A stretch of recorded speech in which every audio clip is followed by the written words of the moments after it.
In August 1793, an epidemic of yellow fever hit Philadelphia.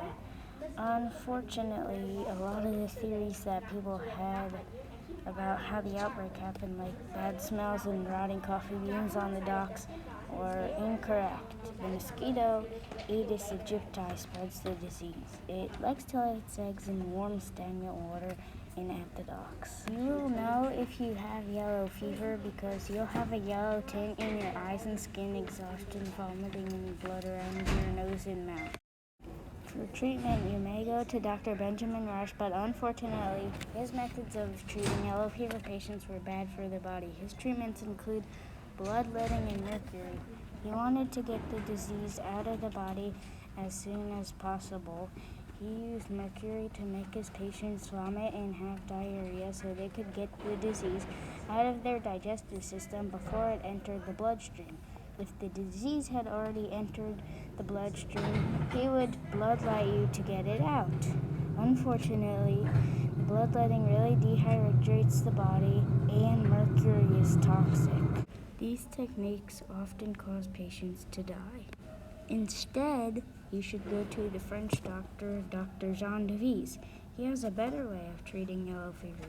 He gave lots of rest, he gave healthy foods, and gave lots of fluid so the body would be strong to recover from the disease on its own. Many of his patients ended up surviving to see the end of the epidemic.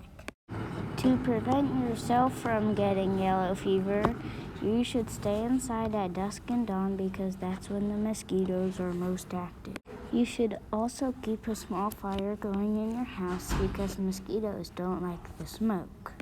You should eliminate stagnant water around your house so mosquitoes don't lay their eggs in it. Wear long-sleeve shirts and pants so mosquitoes have less spots to bite you, and always be sure to close the shutters and doors so mosquitoes can't get into your house.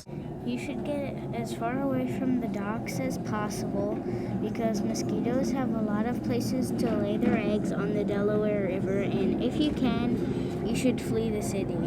When the frost comes, most of the mosquitoes will die or go into hibernation, so it's safe to come back to the city then. Some things you can do to prevent another epidemic happening in the future is you can move the docks a mile up the river and quarantine the crew and goods on ships for 1 week to make sure that they don't show any symptoms of yellow fever.